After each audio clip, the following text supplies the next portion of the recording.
James, Joe Burrow is a pretty popular guy on Instagram, pretty popular guy in general, as we all know at this point.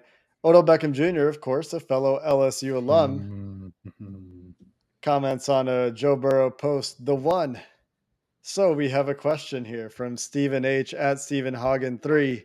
What is the maximum you would offer Odell Beckham Jr. on a 1 year deal where you know he most likely won't be available for the first 3 quarters of the season? Steven Ooh. isn't sure what the veteran minimum is, but he would offer $5 million for a 1 year deal as insurance and a fresh body for the postseason. You know, I've been on the Will Fuller train. I have. But Steven, I like this type of thinking. And most Bengals fans are going to say, no, we don't need that headache. Oh my God. He's so much drama, sideshow, all this stuff. I think this locker room's too tough for that. I think they're too tight. I don't see that happening. And, I think the Rams culture is pretty damn good too. They can absorb a Jalen Ramsey and it'd be okay. And then Ndamukong Suh a few years ago and it'd be okay. And you go on and on and on about guys like that. Aaron Donald mid-year, and not that he's a problem necessarily, but guys with big egos, big time games, and crazy resumes. I think the Bengals are kind of in that position too. So I actually don't really worry about the locker room part of this. Now, I'll preface it by saying I don't think the Bengals are going to do it.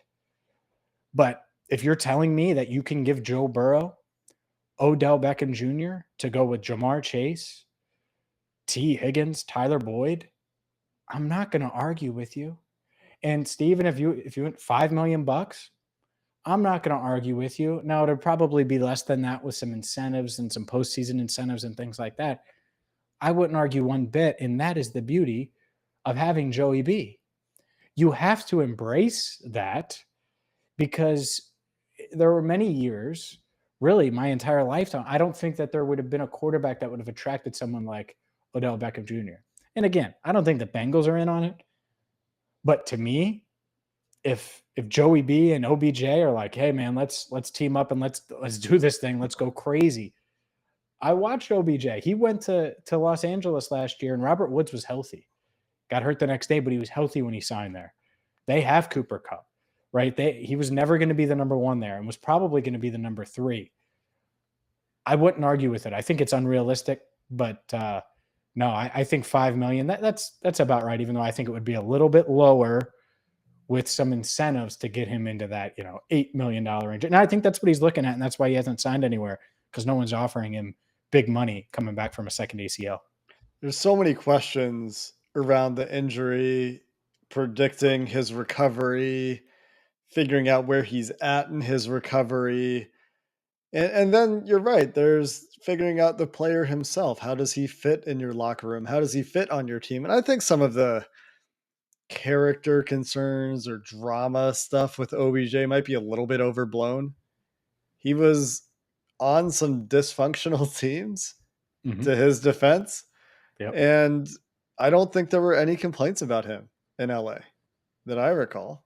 And it was a really strong culture there and a winning program. And when you go to a locker room that has a strong culture and a winning program, and it's a really close team, every time we hear these players talk on the Cincinnati Bengals, I'm just struck by the apparent tightness of the locker room and the close-knit group they have in there, and the emphasis that Burrow and Taylor and everyone in that building puts on rebuilding the culture every year, not just rebuilding your football program, but also rebuilding your culture. So I'm not worried about it from that perspective. I would think, again, that Odell Beckham would be looking for more of an opportunity than he would likely get in Cincinnati. If I think Will Fuller's looking for more of an opportunity than he would get in Cincinnati, I certainly would think the same for Odell Beckham, but that ACL is just such a complication. But I'd be really comfortable with $5 million. Sure. If it's a 1 year deal, what's the harm in that?